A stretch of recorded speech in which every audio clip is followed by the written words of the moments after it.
बाजार गया, राखी लिए, कपड़ा लिया, अब चला हूँ अपनी बहन के दे दूंगा।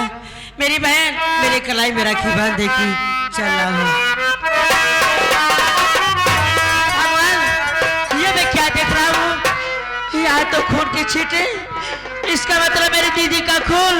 ऐसा नहीं हो सकता, नहीं दीदी मुझे छोड़कर नहीं जा सकती।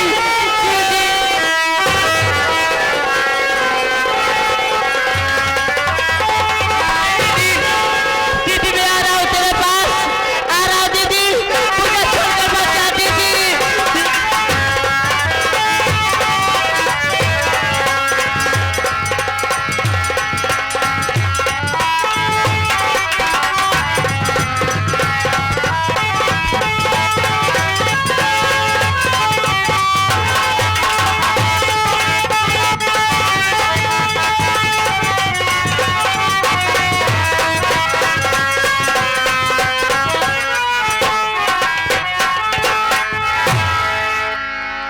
परमात्मा, आज मैं कैसा बदनसीब बाप हूं कि जिस बेटी के लिए दिल में इतना बड़ा अरमान सजा कर रखा था कि एक दिन अपनी बेटी की बारात अपने दरवाजे पर धूमधाम से बुलाऊंगा और इसे दुल्हन बनाकर डोली में बिठाकर इसकी डोली अपने कंधे से उठाकर इसके ससुराल पहुंचाऊंगा। आज उस बेटी की लाश इन्हीं कंधों से लाद कर इस शमशान घाट पर जलाने आया हूँ। ये दिन देखने से पहले मैं मर क्यों नहीं गया परमात्मा, मर क्यों नहीं गया। अरे ये बिटिया ले लूं, अरे एक बार उठकर मुझे पापा कहकर गले से लग जा रहे। परसों से पापा शब्द सुनने के लिए मेरे कान तरस गए हैं। बेटी नीलू,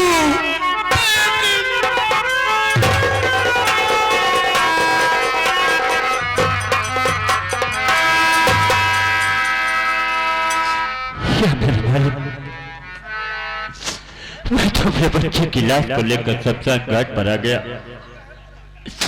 मगर मैं आज मिला बदनसीब बाबू कि अपने बच्चे को एक कफन नहीं दे सका। चल रहा हूं आज अपने बच्चे की लाश को मैं बिना कफन के दफन करूंगा। तेरा ही सहारा है मालिक।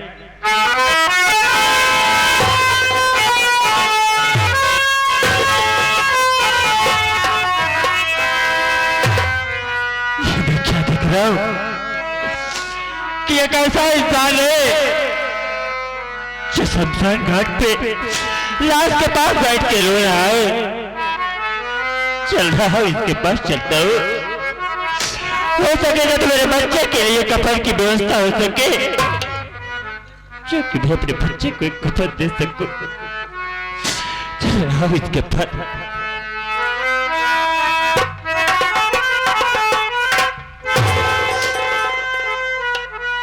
भैया, बाबू, भैया,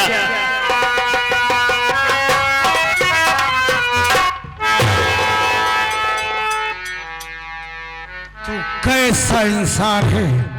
क्या तुझे मालूम नहीं कि ये शमशान घाट है और शमशान घाट पर मासूम बच्चे को लेकर आया है। तेरा बच्चा डर जाएगा, उठा बच्चे को और लेकर दफा हो जाए यहाँ से। क्या कहिए बाबूजी कि मैं अपने बच्चे को उठाऊं और यहाँ से लेकर दफा हो जाऊं ना तो मेरा बच्चा डर जाएगा। नहीं बाबूजी, मेरा बच्चा कभी नहीं डरेगा। वो तो इस दुनिया को छोड़कर जा चुका है, अब वो नहीं डरेगा बाबूजी। क्या कहा? तेरा बच्चा इस दुनिया में अब नहीं है? हाँ बाबूजी। लेकिन मैं तुमसे जानना चाहता हूँ कि तेरा नाम क्या है, तू कहाँ पे रहने वाला है, कैसे है तेरे घर के लोग जो तेरे मासूम बच्चे को ये कफन तक न दे सके। मैं कफन दूंगा तेरे बच्चे को, मैं कफन दूंगा। बोल तेरा नाम क्या है, तू कहाँ का रहने वाला है? बाबूजी, आप मेरा नाम जानना चाहते हैं तो मैं आपको अपना नाम जरूर बताऊंगा, लेकिन आपको एक वादा करना होगा कि आप मेरे बच्चे के लिए कफन देंगे कि नहीं। हाँ मैं कफन दूंगा तेरे बच्चे को। ये बता तेरा नाम क्या है, कहाँ का रहने वाला है? आप मेरा नाम जानना चाहते तो बाबूजी मैं कहीं दूर का नहीं, यही आजमपुर का रहने वाला हूँ। और आप मेरा नाम जानना चाहते हैं ना, तो मेरा नाम कमल कुमार है बाबूजी। और हमारे बड़े भैया है जिनका नाम चमन कुमार है, जो कि वो इस वक्त अपनी पत्नी के खून के इल्जाम में जेल में है। अगर आज मेरे बड़े भैया होते तो मुझे अपने बच्चों की लाश को मेरा कफन के नहीं दफन होने देते बाबूजी। और हमारी सौतेली माँ है जिसका नाम कलावती भक्ति ने, यही हमारी कहानी है बाबूजी। या परमात्मा, आज मुझे किस मोड़ पर लाकर खड़ा कर दिया। ये तो मेरा छोटा भाई कमल कुमार है, इसे मैं कैसे बताऊं कि तेरा बड़ा भाई चमन कुमार मैं हूं।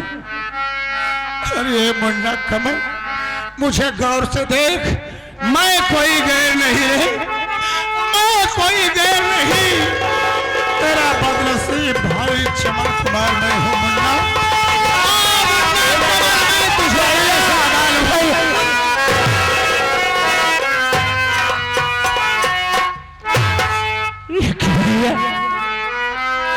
मैं आपसे बात जानना चाहूंगा कि आप ये शमशान घाट पर किसकी लाश लेकर आए भैया, जो आप रो रहे हैं? क्या आप अपने छोटे भाई से नहीं बताएंगे?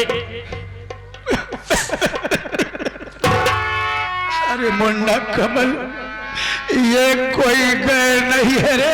कौन है भैया? ये कोई गैर नहीं है जिसके लिए तू रात दिन दिल में सपने सजा के रखता था और मुझसे कहता था कि भैया एक दिन अपने दरवाजे पर बारात आएगी, सनाई बजेगी। अरे ये कोई गैर नहीं रे। कौन है भैया? मेरी भतीजी, मेरी बेटी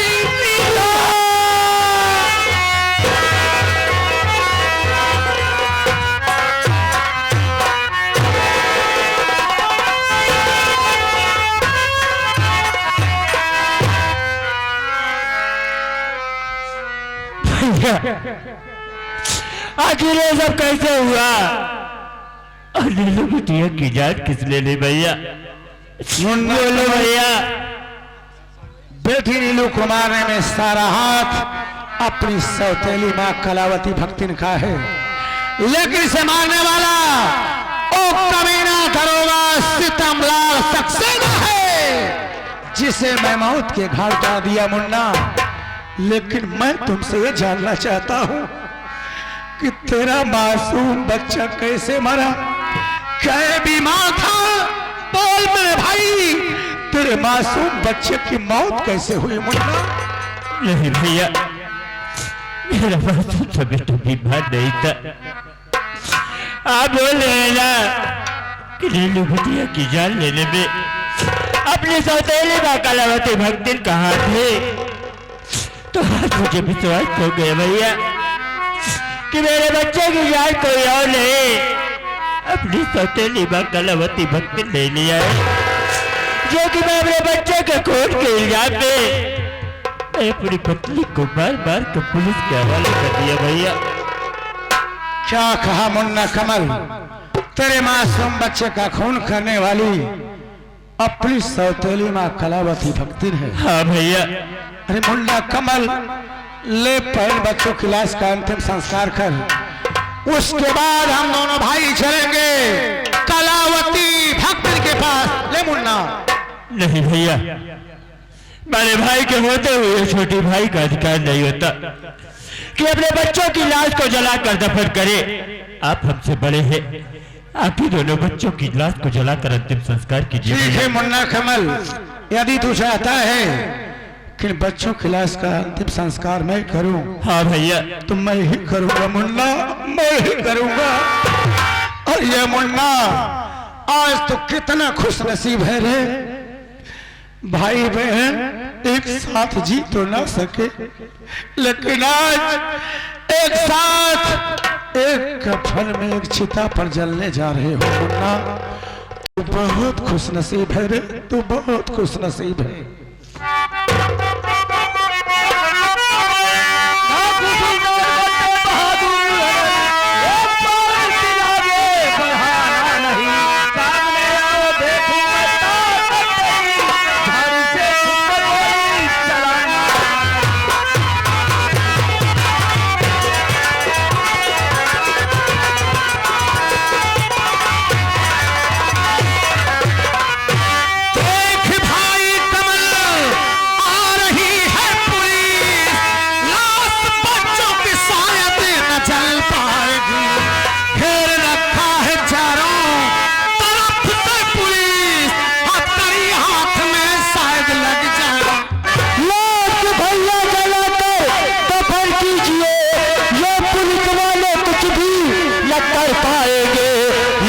चलते समय आज आई पुलिस मेरी गोली कबूल के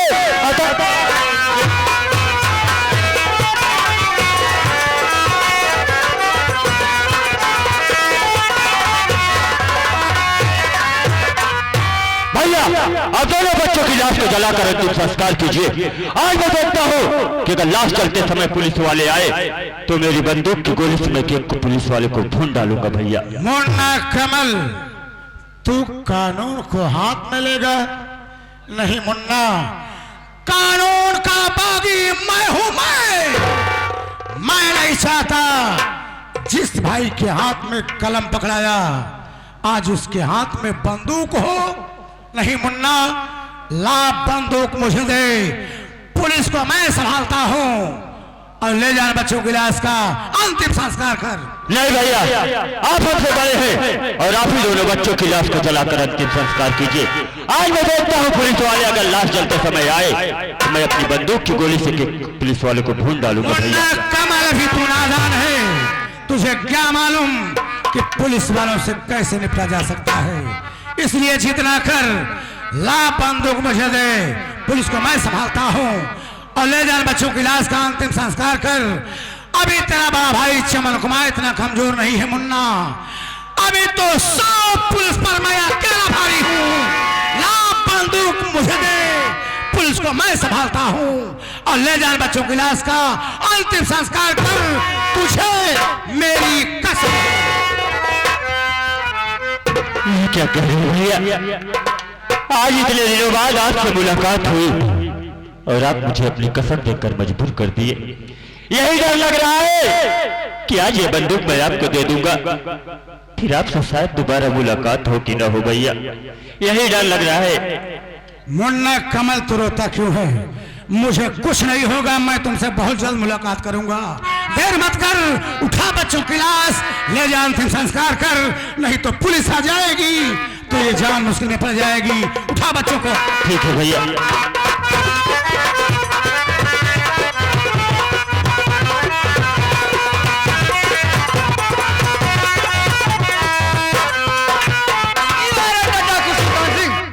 भागने की कोशिश की है तो गोली मार दूंगा। वाह एसपी साहब, शायद आप भूल गए, ए सुल्तान सिंह कोई भेड़ और बकरी का बच्चा नहीं कि तलवार पकड़ करके हलाल कर दिया।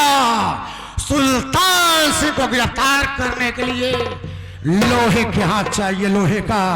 मेरी राय मानो, जैसे आए हो वैसे मुड़कर चले जाओ, नहीं तो गोलियों से भून दिए जाओगे। अरे ओ डाकू सुल्तान सिंह, शायद तू सोच रहा है कि ये शेखर एसपी अकेला आया हुआ है। एक और जरा अपनी नजर चारों तरफ उठा कर देख, पुलिस तुझे अपने घेरे में घेर रखी है, सिर्फ मेरे इशारे की देर है। अगर मैं इशारा कर दूं ना तो पुलिस की इतनी गोली चलेगी, इतनी गोली चलेगी तेरे बदन पर, पहचानने वालों को मुश्किल हो जाएगा ये डाकू सुल्तान सिंह की खोपड़ी है या तंदूर की जली हुई रोटी है। लगता है ख्वाब सजा कर आए हो मुझे गिरफ्तार करने के लिए। क्यों नहीं, तुम्हारे ख्वाब को साकार कर दूंगा, लेकिन आज नहीं। आज ये सुल्तान सिंह मजबूर है, सिर्फ 24 घंटे की मोहलत चाहता है। 24 घंटे के अंदर ये सुल्तान सिंह खुद अपने कदमों से चलकर आपके थाने में आत्मसमर्पण कर देगा। अरे वाह वाह डाकू सुल्तान सिंह, डाकू सुल्तान सिंह को गिरफ्तार करने के लिए प्रशासन की सारी पुलिस परेशान थी। आज वो डाकू सुल्तान सिंह मेरे हत्थे लगा है तो मुझसे 24 घंटे का मौका मांग रहा है। और फिर मैं कैसे एक कानून के बागी के ऊपर भरोसा कर लूं कि वो 24 घंटे के बाद अपने आप को कानून के हवाले कर देगा। भरोसा दिलों का विश्वास होता है साहब। आप मेरी बातों पर भरोसा करके देखिए, सिर्फ 24 घंटे के अंदर ये सुल्तान सिंह खुद कानून को आत्मसमर्पण कर देगा।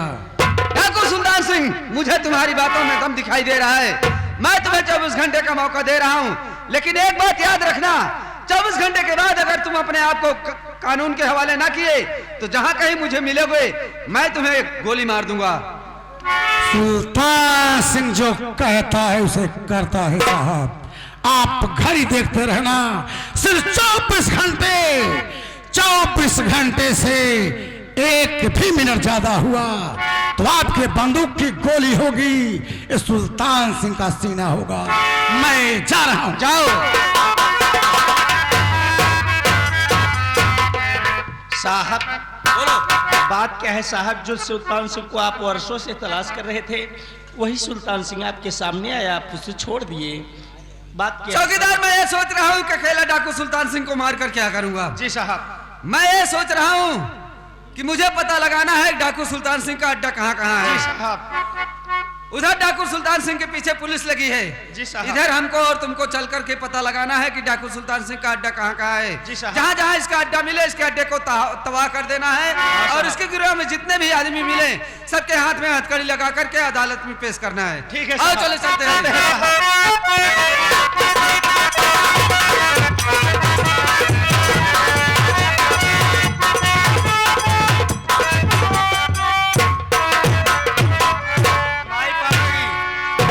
सर बेटवा कैसे आ रहे? अरे खुश ही माई। अरे राम हो माई, बात का है बहुत अंगड़ाई लेती है। अरे बेटवा, हाँ सोवत रहे, बड़ा बढ़िया सपना देखत रहे रे। सोवत रहू, बहुत सपना देखू हूँ। हाँ, कौन सपना देखे माई? अब तो का बताई भगवती गाड़ू। देख माई, तू हमार माई हो, हम तुहार बेटवा ही, हमसे कहे शर्माती है मावा। ए बेटवा सुन रे। हाँ सुनाओ माई। का देखे? का देखत हो? अरे रतिया सोई